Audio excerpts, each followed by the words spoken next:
Chloe was the fake heiress who had been mistakenly taken in by the Montgomery family 25 years ago. Just like in the soap operas, the household was thrown into utter chaos when the real daughter, Victoria, showed up at their door with a family heirloom to claim her true identity. Overnight, her adoptive family began looking at Chloe with unfamiliar eyes. Even her childhood sweetheart and fiancé, Liam, started to find her presence annoying. Feeling instantly relieved, Chloe happily packed her bags to move out and make room for the real daughter. However, Liam blocked the doorway. He frowned at her as if he were looking at a child throwing a temper tantrum. "Chloe, stop playing hard to get," he scolded. "If you leave the Montgomery family, do you really think you can survive in a place like New York City? Just be a good girl, admit you were wrong, and apologize to Victoria. I'll put in a good word for you so you can stay as an adopted daughter." Welcome back to Tiny Diary It. If you found out you were just a fake heiress and got kicked out by your family and fiancé, what would you do? Today's female lead, Chloe, doesn't shed a single tear. Instead, she gets rich on her own and delivers an incredibly satisfying face-slapping revenge. Let's get right into it. Chloe looked up at him, finding the whole situation completely ridiculous. Just last month, he had been sweetly coaxing her, swearing she was the love of his life and that he couldn't live without her. Yet here he was, tossing her aside the second something better came along. Fortunately, she wasn't some brainless girl obsessed with romance. She smiled, her voice light and airy. "If you're sick, you need to get treatment. For the sake of our years together, I'll find you a good psychiatrist. Now step aside and don't interrupt me while I'm running away from home." With that, she squeezed past him and walked straight to the waiting Uber. The car dropped her off in front of a high-end luxury apartment building in a prime location. Swiping her keycard, Chloe took the private elevator straight to the 22nd floor. She kicked off her high heels and practically dived onto the soft king-sized bed. "Ah, finally escaped," she thought. Playing the role of the sweet, well-behaved heiress had been exhausting. The truth was, Chloe had known she was a fake for 2 years. Looking at Mr. and Mrs. Montgomery, they didn't share a single physical trait with her. Combined with her habit of binge-watching dramatic television shows, she had secretly gotten a DNA test done a long time ago. The results were exactly as expected. She didn't share a single drop of blood with them. Since then, she had been frantically and secretly saving up, running a side hustle, and using her allowance to invest in the stock market to buy this very apartment. Just as she was lying there, soaking in the comfort, she glanced at the caller ID flashing on her phone screen and sprang up like a coiled spring. It was the wealthy heir, Julian. She cleared her throat and adjusted her tone to sound incredibly professional. "Hello, Mr. Julian. What ill wind blew you to call me at this hour?" On the other end of the line was a deep, slightly lazy voice, characteristic of someone standing at the very top of the social pyramid. 8 o'clock tonight, the usual place. I have a matter that needs reading." Chloe immediately started to play hard to get. "I'm busy tonight, Julian." "Double the fee," he replied, brief and to the point. "Deal, I'll be there at 8, be there or be square, you're the best, you're number one." Chloe flipped her attitude faster than flipping a pancake. It was a sin against oneself to turn down easy money. At 8 o'clock that evening, inside the most glamorous 5-star hotel in New York City, Chloe wore a tight black dress and a lace mask covering half her face to maintain her aura as a mysterious master. As soon as she pushed open the doors to the presidential suite, she saw Julian sitting on the sofa. His shirt was unbuttoned at the top 2 buttons, making him look both wildly attractive and dangerously alluring. The moment he saw her, he didn't say a word. Instead, he threw a thick stack of cash onto the table. The heavy thud was music to her ears. "Do it carefully. If it's not accurate, I'm deducting it from your debt," Julian warned, raising an eyebrow. Chloe casually sat down across from him, laid out her tarot deck, and flashed a dangerous smile. She began to shuffle the cards, the crisp clacking sound echoing in the quiet room. Her side hustle was reading tarot cards, but in reality, it was just her spouting nonsense based on psychology. Having lived with the Montgomery family for 25 years, she was intimately familiar with the vices, bad habits, and dark secrets of high society. On X, her anonymous tarot master account had just hit 5 million followers. Every post she made caused an uproar in the city because of its sheer accuracy. However, the only client she ever agreed to meet in person was this wealthy heir, simply because he paid incredibly well. Julian leaned back in his chair. His narrow eyes stared intently at the cards she had just laid out. Suddenly, he pushed a piece of paper with a birth date and time written on it toward her. His voice was cold and indifferent. "The tarot fee has been paid. Now take a look at this." Tell me, if I marry the person with this birth chart, will things go smoothly? Chloe glanced at the paper. The professional smile on her lips instantly froze. Beads of sweat began to form on her forehead beneath the lace mask. What the hell is this? Isn't this her exact date and time of birth? She took a deep breath, trying to keep her voice from trembling, and her mouth started working at full capacity. Mr. Julian, this reading is bad. Incredibly bad. Look at this tower card. Total destruction and ruin. This girl's birth chart clashes with yours so severely that if you marry her, at best, you'll go bankrupt. At worst, your family line will end with you. You two are like fire and water, like cats and dogs. It's best not to get involved with her. Julian narrowed his eyes slightly, looking at her with deep hidden meaning. Is that so? It clashes that badly. It's a terrible clash, believe me. Marrying this girl would be like bringing a ticking time bomb into your house. Look at me, have I ever been wrong? Chloe nodded frantically like a chicken pecking at grain. He remained silent for a moment before taking the paper back. He smirked. All right, if the master says so, I'll listen. As soon as she left the hotel, Chloe grabbed the hem of her dress and ran for her life. Her heart was pounding so hard it felt like it would leap out of her chest. I'm doomed, she thought. Could he have known she was a fake psychic? Or had he discovered her identity as the fake heiress? Why on earth did he have her birth chart? Upon returning to her apartment, she didn't even have time to remove her makeup. She hastily grabbed the suitcase she had just packed that afternoon. She couldn't stay in New York any longer. Just as she dragged her suitcase to the apartment lobby, two luxurious black cars pulled up abruptly in front of her. The car doors opened and Mr. and Mrs. Montgomery, the same people who had looked at her with such coldness just that morning, stepped out, their faces full of calculation. Chloe, where are you going? Mrs. Montgomery spoke up, her tone suddenly becoming so sweet it gave Chloe goosebumps. I already moved out, what do you want with me? Chloe frowned, her grip tightening on her suitcase handle. Mr. Montgomery stepped forward, his voice stern. Stop making a scene, come home with us. Tomorrow, Julian's family will come to propose a marriage. You'd better be on your best behavior. Moving as swiftly as kidnappers, they shoved her into the car and took her back. In her mind, only two words flashed, major disaster. As soon as she stepped into the Montgomery family's living room, she saw Victoria sitting timidly next to Liam. Her face was tear-stained and delicate, looking as if she were the one who had been bullied by Chloe. Seeing Chloe being dragged back in such a disheveled state, Liam smirked with contempt. His eyes clearly said, I told you so. Chloe, you've only been gone for a few hours, and you couldn't handle the hardship so you came crawling back. New York isn't as easy to survive in as you thought, is it? Victoria quickly grabbed his hand, defending Chloe with a gentle voice. Liam, don't speak to my sister like that. I'm sure she realizes her mistake. We are all family, after all.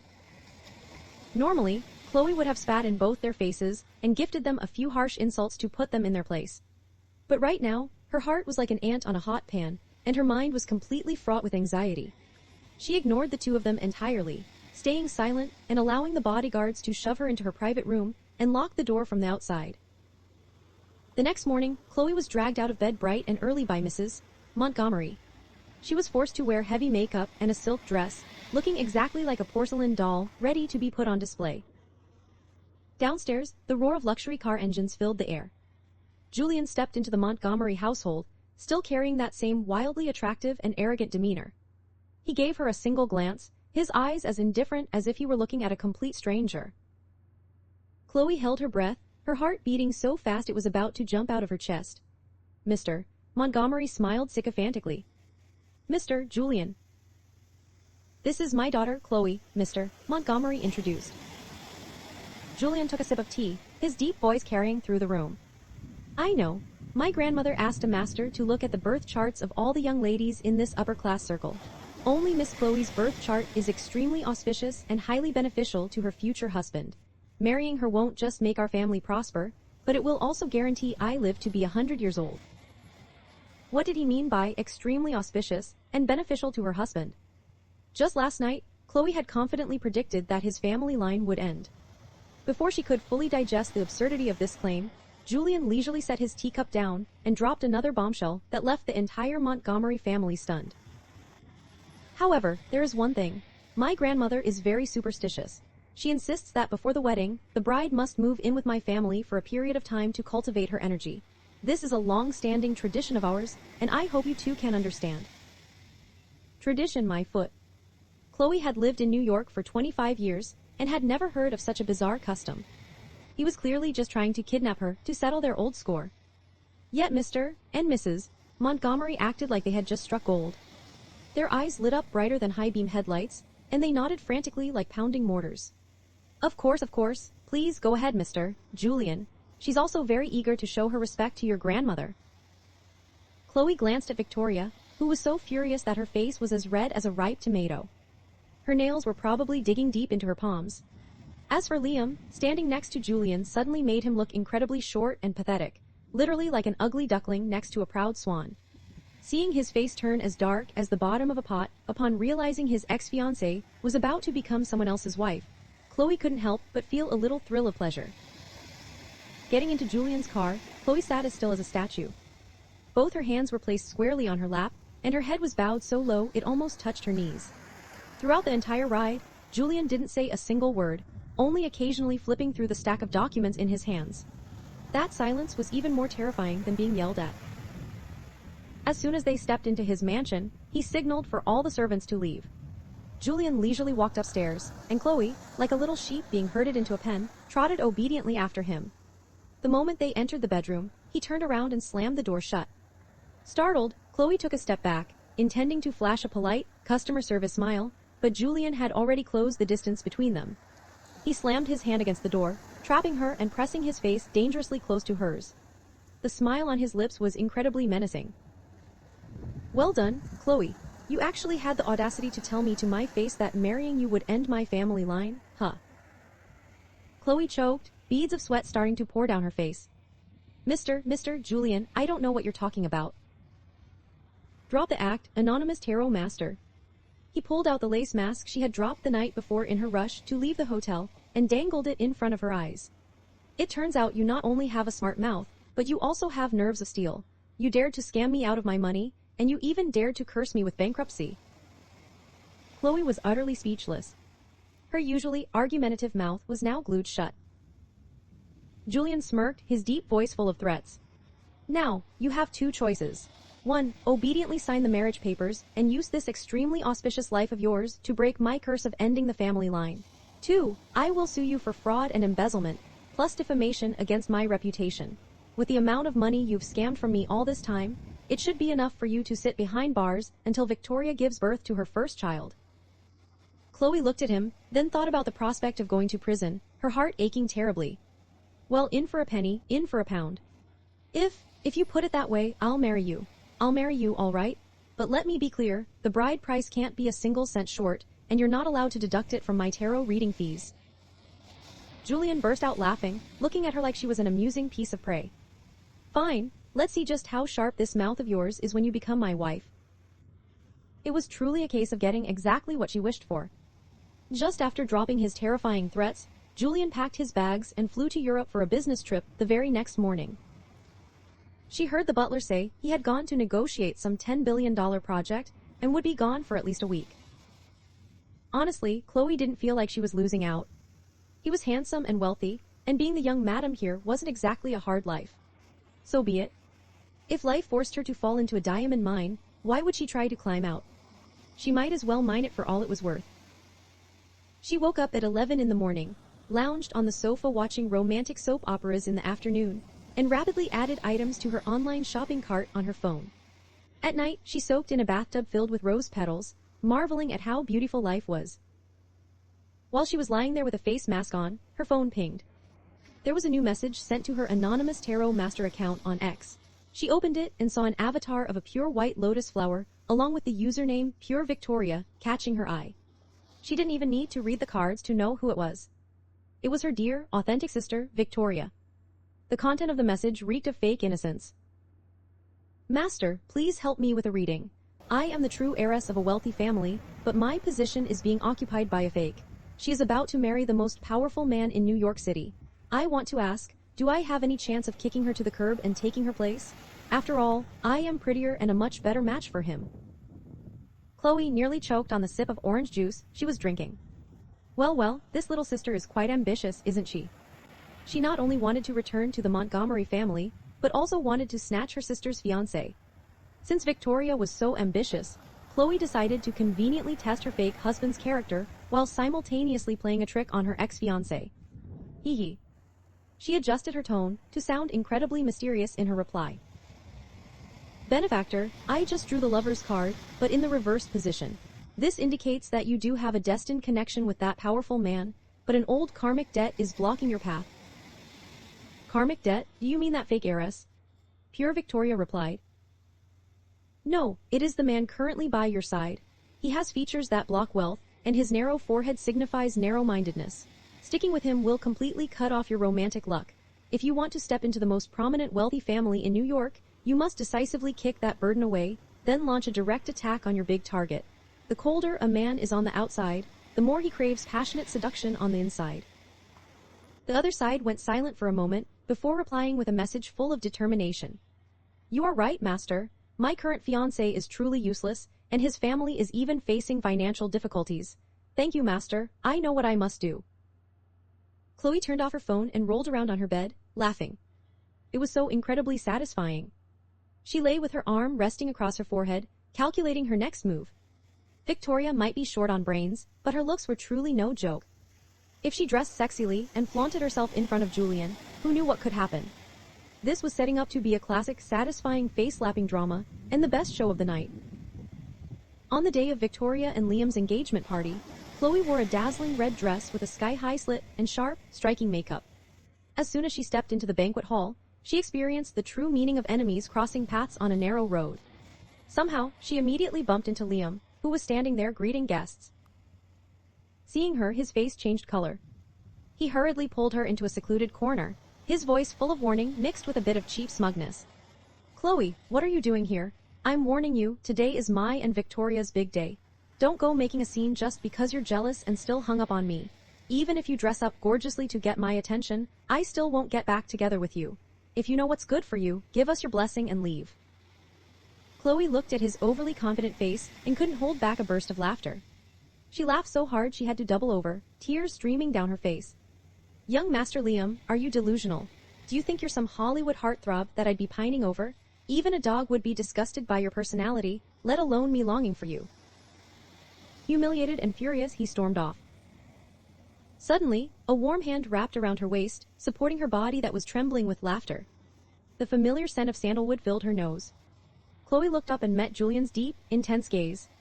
He looked at the tear streaks on her face, his well-defined eyebrows furrowing slightly as his voice dropped colder than ice. What are you crying for? Are you regretting it? Do you still miss your old flame? No, Chloe froze for a second before frantically waving her hands. No, I'm laughing so hard I'm crying. Didn't you see his face? He looked like a steamed bun left out to burn. Julian let out a cold snort, but the hand around her waist tightened even more, as if declaring his territory. What was this? Was he suddenly trying to play the deeply affectionate lover? Well, she certainly wasn't complaining about holding onto this sculpted body. Hee hee. Melodious music began to play, and the lights in the banquet hall suddenly dimmed. Only a single spotlight shone directly onto the stage. Victoria, her face exquisitely made up, walked in arm with Mr. Montgomery. The MC announced loudly, and now, please turn your attention to the screen to witness the incredibly romantic love journey of our bride and groom. Liam stood on the stage, his chest puffed out with pride, waiting for a romantic movie-like montage. But bam! The giant LED screen lit up.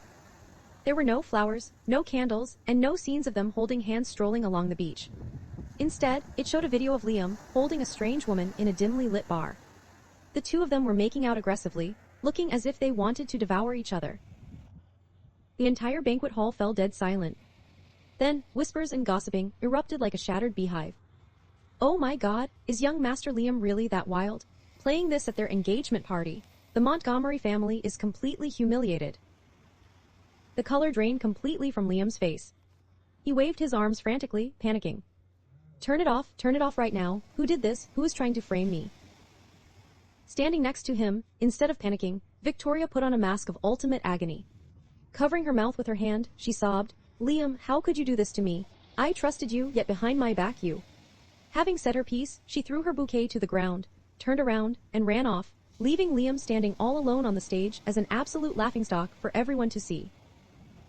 Standing in the audience, Chloe's eyes practically sparkled. Good job, little sister. People really will do anything for their own self-interest. Seeing her follow the master's orders so obediently makes this big sister feel very pleased. Chloe didn't even need to lift a finger. Simply borrowing someone else's knife to do the dirty work was both clean and incredibly satisfying. Liam looked around frantically before his eyes locked onto Chloe and Julian. He charged down from the stage, pointing straight at Chloe's face, and roared, "Chloe, it was you, wasn't it? You were jealous, so you hired someone to secretly film and frame me, didn't you? You are a vicious woman." Julian immediately took a step forward, shielding her entirely behind his back. But Chloe pulled his arm, stepping out to confront Liam herself. "Ha, did I force you to shove your mouth onto someone else? You're a man, but you don't even have the guts to admit what you've done? Give me a break. If you're saying I did it, where is your proof? If you have it, go ahead and sue me. I'll gladly see you in court. I've been dying of boredom lately anyway." Young Master Liam choked on his words, staring at her in disbelief. His face turned as red as a boiled lobster, but he couldn't utter a single syllable. Meanwhile, Julian stood next to her, his arms crossed over his chest, watching her mouth fire on all cylinders with a look full of pride. Yes, pride. The exact kind of look a parent gives when they see their kindergartner finally bite back at the bully who sits next to them. "Are you done? Are you thirsty?" Julian handed her a glass of wine, his voice completely casual. Chloe tilted her chin up proudly, took the glass, and downed it in one gulp to cool off. Then she grabbed his hand and dragged him away. "Let's go, it reeks of scumbag in here. Breathing it in will only shorten my lifespan." As soon as they got into the car, and the doors closed, shutting out the noisy world outside, Chloe immediately let go of Julian's hand. She clutched her stomach and burst into hysterical laughter. She laughed so hard that tears streamed down her face, slapping the seat beside her wildly. "Haha, did you see his face? It was completely pale, paler than a sheet. Oh my god, that was so satisfying." Julian sat beside her, leisurely adjusting his cuffs. He tilted his head to look at her. "Are you really that happy?" Yes. Chloe nodded frantically as she wiped her tears. The corners of Julian's lips curled up. He raised an eyebrow and uttered a shocking statement. "If you love watching drama so much, tomorrow I'll have my assistant write some scripts and stage 4 or 5 more melodramas for you to watch slowly. What genre do you want? Heart-wrenching angst or mafia shootouts?"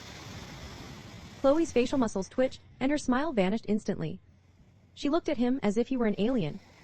What the heck, dude? She had watched her fair share of overbearing CEO tropes, but this was new. The corners of her mouth twitched again. Does he want to play the role of the CEO who spoils his wife to the heavens, or what? She glanced at him with deep suspicion, but then clicked her tongue and let it go. Whatever. If someone is willing to sponsor the show, why not enjoy it? 2 days later, before Julian's words could come true, Karma came knocking at her door first. Chloe was lounging lazily on the living room sofa, wearing a cucumber face mask while directing the servants to peel grapes for her. Just as she was fully enjoying the parasitic life of the upper class, a loud commotion broke out outside. The grand doors burst open, and a white-haired elderly woman with a majestic aura marched in, followed by a flock of servants. Behind her were 2 familiar figures walking by her side, Victoria and, some distant cousin of Julian's named Jessica, whom Chloe had met once at a cocktail party. As soon as the old woman saw Chloe sprawled out so casually, she furrowed her brows and slammed her cane hard against the marble floor. The deafening clack pierced the air. "Who are you? How dare you lounge around in my grandson's house like this?" Her voice rang out, full of absolute authority. Startled, Chloe immediately sat up. Before she could even regain her composure, Victoria quickly stepped forward, her voice sickeningly sweet but carrying the distinct scent of gunpowder. "Grandma, this is my older sister, Chloe. Chloe, hurry up and greet Grandma. How can you be so ill-mannered?" Julian's cousin, Jessica, also pouted and chimed in. "Oh my god. You're not even married yet, and you've already moved in together? And you're ordering the servants around like you're the mistress of the house. You really have no upbringing. No wonder the Montgomery family kicked you out." Chloe was stunned. Wait a minute. Julian's grandmother? Didn't Julian say his grandmother was incredibly superstitious, forced him to marry her because their birth charts were a perfect match, and even made her move in here to cultivate her energy? Why was she looking at her, right now, as if she wanted to eat her alive? Hearing the 2 girls instigate the situation, the old woman's anger flared up. She stepped forward and swung her hand, slapping Chloe across the face with a loud smack. Chloe's cheek burned.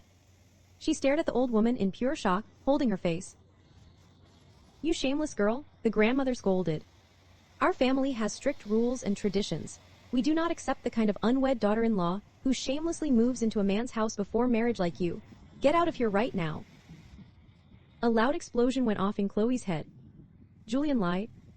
It was obvious his grandmother knew absolutely nothing about the birth chart reading, nor was there any bizarre custom forcing the bride to move in before the wedding. It was all a complete fabrication made up by that scammer Julian to trick her into his trap.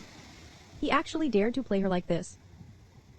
Just as Chloe was about to open her mouth to retort and snap back at both the grandmother and the grandson, a familiar, icy voice rang out from the doorway, plunging the entire room into an ice cellar. "Who gave you permission to touch her?" Julian stood tall at the door. His eyes darkened as he stared intensely at the red mark on Chloe's cheek. He strode over quickly, pulled her into his arms, and then turned to glare at his grandmother and the two girls with eyes as sharp as daggers. "Grandma, I already told you. I make my own decisions regarding my marriage. This is Chloe, my wife. You shouldn't have hit her like that." A crisp smack echoed through the air, freezing the atmosphere in the massive living room. That slap didn't land on Chloe's face, but on Julian's. Julian's grandmother trembled, pointing her finger right at her precious grandson's face, her chest heaving violently. "You unfilial child, you dared to deceive me. You dared to casually bring this woman of unknown origins, this so-called fake heiress, into our home to be your wife. Do you want to anger this old woman to death so you can seize the family inheritance? Is that it?" Chloe stood rooted to the spot, her hands and feet completely cold. For the first time in her life, her usually victorious, sharp-tongued mouth stiffened, unable to utter a single word. She looked at the red welt on Julian's cheek, then over to the smug but feigning panic expressions of Victoria and the cousin, Jessica. Her mind was spinning. What kind of situation was this? She had been tricked into coming here thinking she would be welcomed, but unexpectedly, she had been turned into a homewrecker, destroying the family peace. A wave of self-pity and confusion hit her, making her eyes sting, and tears flowed out uncontrollably. It wasn't because she was weak, but because she felt like an absolute idiot, being spun around like a pinwheel by others. Julian still stood with a straight back, his tone not yielding in the slightest. "She is my wife. Whether you agree or not, the marriage certificate has already been signed." "You." The old woman rolled her eyes back, let out a sharp gasp, and collapsed backward. "Grandma, Grandma." Victoria and the flock of servants screamed. The scene fell into absolute chaos. Julian immediately scooped his grandmother up into his arms and rushed out to the car to take her to the emergency room. Before leaving, he turned to give Chloe a single glance. His eyes were complex, but he didn't have time to say anything. The massive house suddenly became completely empty, leaving only her standing all alone in the middle of the living room. 3 hours later, Julian returned. He was still wearing the same suit from earlier, but his tie was loosened, and his face looked pale and exhausted. Chloe sat curled up on the sofa. Beside her was her neatly packed suitcase. Seeing him walk in, she lifted her head, her eyes puffy from crying but her gaze as sharp as a blade. "How is your grandmother?" she asked, her voice heavily hoarse. She passed the critical stage. It was just a spike in blood pressure caused by extreme agitation. He walked over and reached out a hand, intending to rub her head. Chloe tilted her head to dodge it, stood up abruptly, and took 2 steps back. "Why did you lie?" Julian froze, his hand dropping to his side. "Chloe."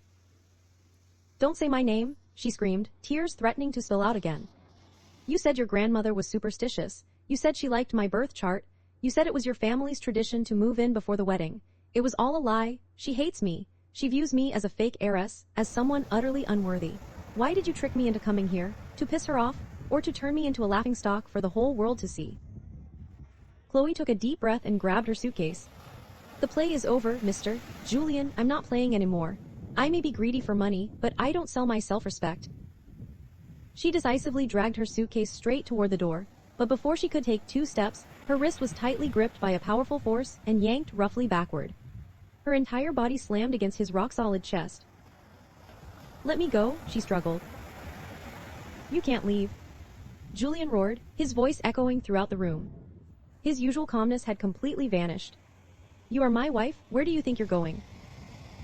"Wipe my foot." Furious, she used her nails to scratch at his arm. Wife, you tricked me into signing. Now your grandmother is awake, and Victoria is over there taking care of her. Go ahead and marry her to make your grandmother happy. Let me go. You dare mention someone else in front of me. Julian's eyes were bloodshot. He pinned her against the wall, his two hands gripping her shoulders tightly, his hot breath brushing against her face. Yes, I lied to you, because if I didn't use that method, would you have even spared me a single glance? She struggled to break free from his grip and yelled, Julian, you are insane. If you want to sue, then sue. I'll see you in court, and I'll countersue you for marriage fraud. Having said that, she used every ounce of her strength to push him away. She grabbed her suitcase and ran straight out the door. She quickly hopped into a cab without bothering to look back. Chloe returned to her luxury apartment, threw her suitcase into a corner, and collapsed onto her bed, sobbing uncontrollably. She wasn't crying because she missed his family, but because she was the most furious at Victoria. Well played, Victoria. I underestimated you. Victoria dared to use the trick of borrowing another's knife to do her dirty work, using that old woman to force her out. Fine, Chloe would remember this grudge. Chloe had thought Julian would come looking for her immediately, that he would kneel down and apologize, or at least send a text explaining himself. A week passed in silence. Her phone remained as dead as a brick. Not a single call, not a single text from Julian. She was both furious and resentful toward this rotten man. It was true what they said, if you could trust a man, then a so could climb a tree. Just as she was about to order a full-topping bubble tea to cool off, the doorbell rang. She excitedly ran out, thinking it was the delivery driver. Who would have thought that what met her eyes was Victoria's heavily powdered face? She stood there, carrying a Hermes bag on her arm, her face turned up to the sky. Sister, aren't you going to invite me in? Chloe leaned against the door, crossed her arms, and smirked. My house doesn't welcome trash, I'm afraid it'll dirty the floor. If you have something to say it quickly and get lost. Victoria wasn't angry. Instead, she smiled sweetly and raised her hand, showing off a diamond ring. I came to share the good news. Mister, Julian and I are getting engaged. Julian's grandmother likes me a lot. She said I am the true heiress, a perfect match in social status, unlike a fake knockoff like you. Chloe looked at the ring, then at her smug demeanor, and let out a scoff. Oh my, congratulations. I must say, you're quite talented. You just broke off your engagement with Liam last week, and this week you're already getting engaged to Julian. Your operating mechanism is exactly like a master padlock from the flea market, isn't it? Any key that pokes in can open it, as long as the key is gold-plated. Victoria's face turned bright red with anger, the smile on her lips twisting. You dare insult me. I'm praising your flexibility, Chloe shrugged, putting on a face of absolute innocence. Ditching your childhood sweetheart to climb up a higher branch, your skill in dancing between men is truly top tier. I bow down in admiration. Victoria gritted her teeth, took a step forward, and lowered her voice with pure malice. Keep acting tough. Let me tell you a secret.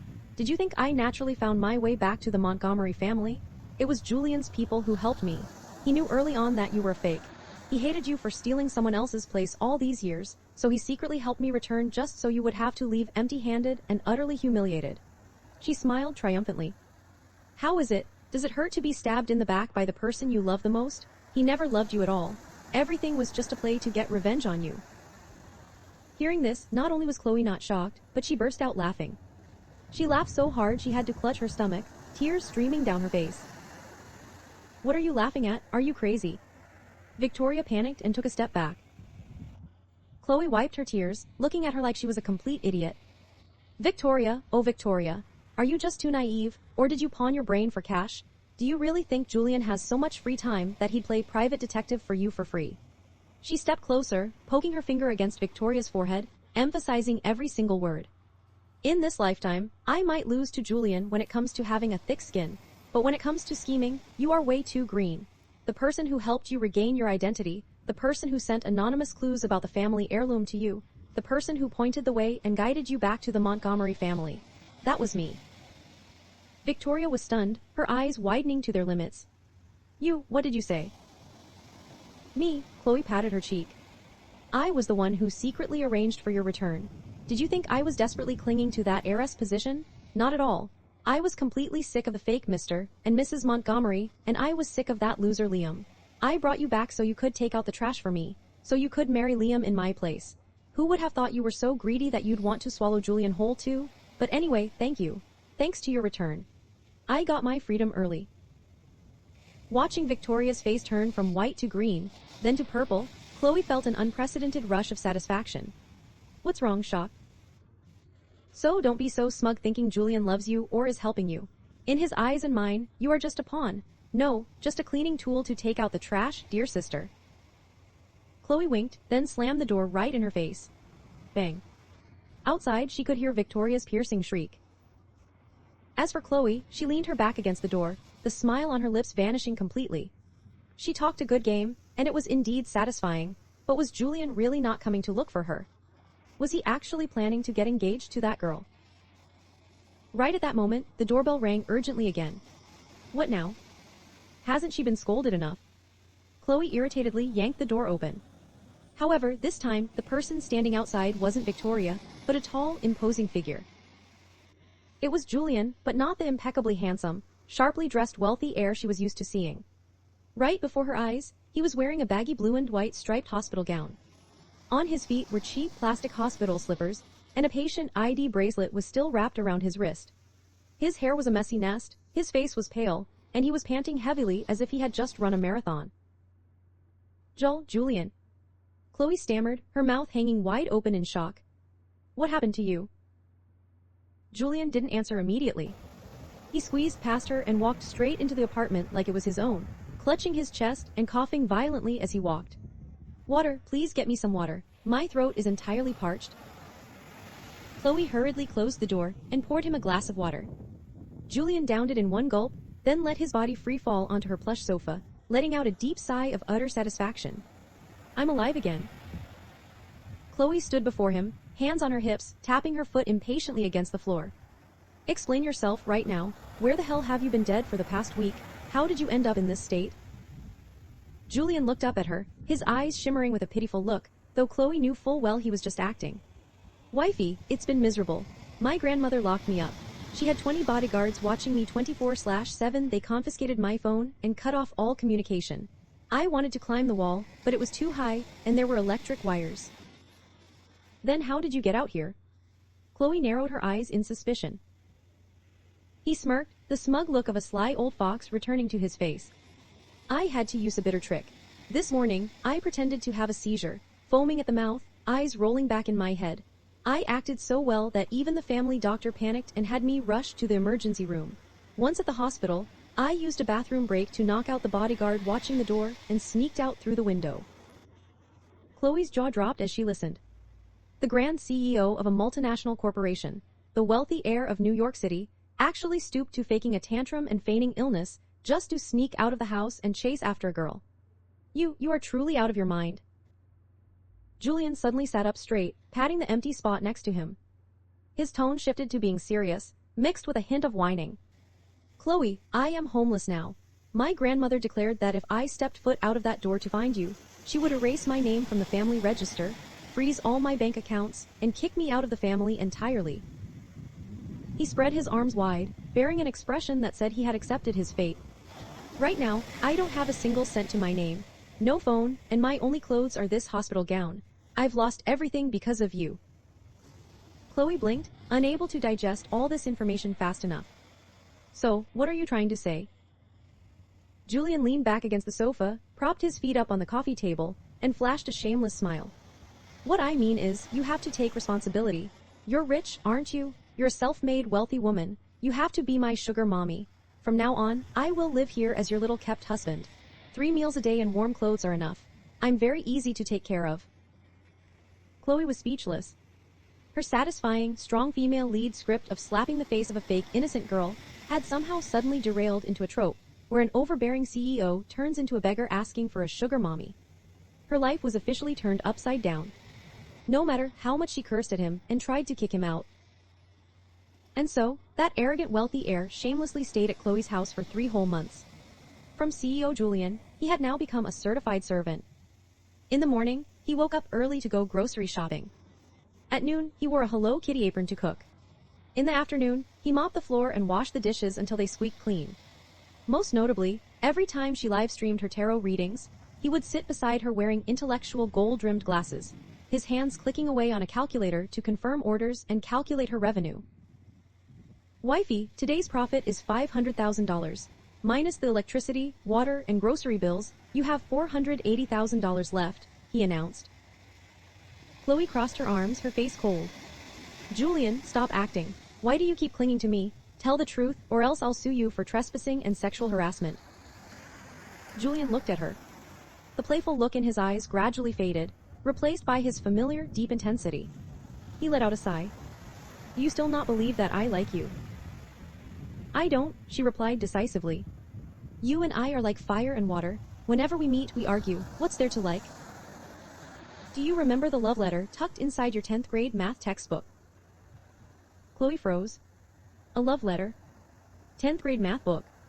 She tried to rack her 10th grade memories. Back then, she had been entirely focused on selling snacks and doing homework for others to earn pocket money. She received dozens of love letters every day, all cheesy notes from rich pretty boys, which she always threw into a corner. I think so, she scratched her head. But there were so many, who could remember, and what does that have to do with you? Julian's face darkened. The blue letter, the one that smelled of sandalwood cologne. I was the guy who gave you a bouquet of 1,000 blue roses in front of the school. Do you remember now? Her jaw dropped. Huh, that kid with the thick glasses who sat in the corner of the classroom staring at me all day. Was you? It was me, Julian nodded, looking pained. I've liked you since then, but you never even bothered to spare me a single glance. The flowers I gave you, you actually separated them and sold them individually. It hurt me so much. Chloe laughed sheepishly. Hee, sorry about that. Back then, I only had eyes for money. When I came back from studying abroad, I saw that you were already engaged to that guy, Liam. I couldn't accept it. He was clearly inferior to me. But then I investigated and found your anonymous tarot account on X. Julian let out a bitter laugh. Did you know that I was your #1 top fan? The one who donated the most money to you? I used a burner account to flirt with you every day and ask you out for dinner. But you always replied, sorry, I only sell my skills, not my body. If you want a date, please transfer a $100 million meeting fee. Chloe's face turned bright red. I actually transferred the money, but you still refused to meet me. You always flaked, Julian accused. That's why I had to use drastic measures. I tricked you into coming for a reading, then used the birth chart excuse to force you to marry me. I thought that as long as you were by my side, you would gradually realize my true feelings. Who would have thought? He looked at her with reproachful eyes. That not only would you not realize it, but you'd also curse at me all day, demand to leave, and even suspect me. Hearing this, Chloe wanted the ground to swallow her whole. It turned out she was completely oblivious, absolutely blind when it came to romance. Well, you see. She twisted the hem of her shirt, mumbling softly. My brain is just a bit slow when it comes to romance. Besides, it's not like you were being clear about it. Julian stood up and stepped closer, pinning her against the wall. His handsome face was magnified in front of her eyes, his hot breath brushing against her face. Well, it's clear now. What are you going to do? Are you ready to take responsibility for my youth and my broken heart? Her heart pounded wildly. When this guy got serious, he was fairly attractive. She looked at him and blurted out, Julian, how about we try dating for real? Julian froze and lifted his head, his eyes shining as brightly as car headlights. Are you telling the truth? You can't take it back. My word is my bond. The distance between them closed. His warm breath brushed against her face. His eyes gazed down at her lips with deep affection and longing. Chloe also closed her eyes, her heart pounding wildly, waiting for that first kiss to seal the deal after so many days of dancing around each other. Bang, bang, bang. The sound of someone pounding on the door echoed loudly, feeling as if it would shatter her chest, accompanied by the ceaseless shrill ringing of the doorbell. Startled, Chloe shoved Julian away, her face burning red from a mixture of embarrassment and sheer rage. Damn it, who is it? She cursed. She stood up aggressively, rolling up her sleeves. How is the building management running things around here? Can't just anyone come up and bang on doors as they please? Today, I'm going to curse you out so badly, you won't even be able to show your face in public, or my name isn't Chloe. Julian's face also darkened as he stood up and followed behind her, looking like he was ready to kill someone. Chloe yanked the door open, her mouth fully prepared to unleash a barrage of insults. But before the words could even leave her lips, they caught in her throat. Standing outside wasn't Victoria, nor was it the security guard. It was Julian's grandmother. The elderly woman stood there leaning on her cane, dressed in an elegant, luxurious outfit.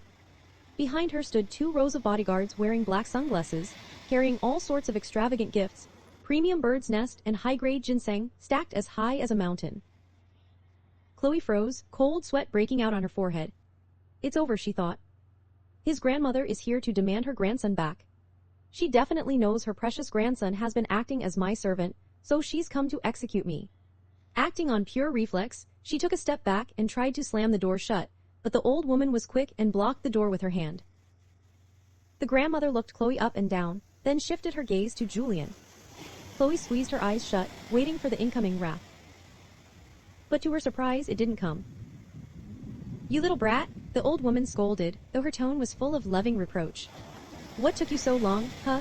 Running away from home for 3 whole months, harming this old woman's body. I've had to take heart medication every single day. Then she turned to look at Chloe. Her eyes suddenly became incredibly gentle and kind.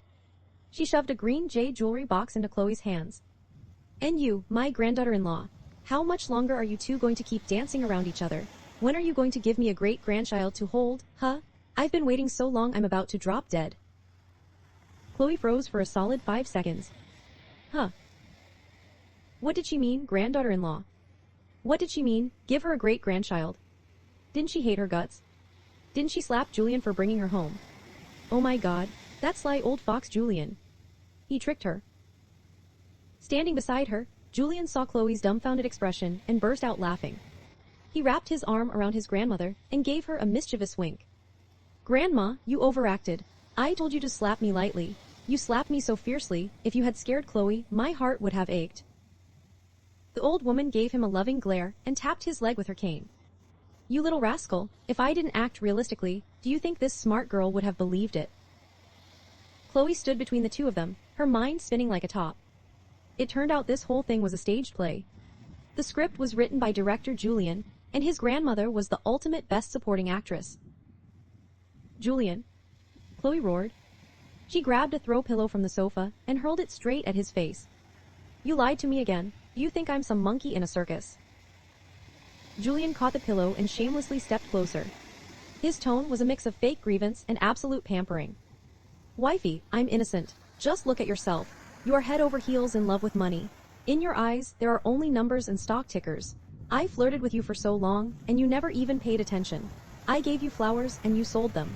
I asked you out to dinner, and you demanded an appearance fee. If I hadn't used a bitter trick and pretended to be poor to win your sympathy, you wouldn't have even spared me a glance in your next life. Hearing this, Chloe was so angry she wanted to cry, but at the same time, she found it unbearably hilarious. Boo-hoo, you scammer, your whole family is bullying me. I'm not playing with you guys anymore. Give me back my tears and all the groceries I wasted feeding you this past month. 1 month later, the wedding of the century between Julian and the fake heiress, Chloe, sent shockwaves through all of New York City. Victoria and Liam had also received invitations. Word had it that on the day of the wedding, Victoria was so furious she fainted right at the entrance of the banquet hall when she saw Chloe wearing the jade jewelry set, worth an absolute fortune, gifted by Julian's grandmother. As for Liam, he was blocked at the doors by security because he simply lacked the status to enter. Mr. and Mrs. Montgomery tried to show up and claim familial ties, but Julian had his people tactfully turn them away with a single, ruthless statement. My wife has been an orphan since childhood, effectively severing all ties. You two have mistaken her for someone else.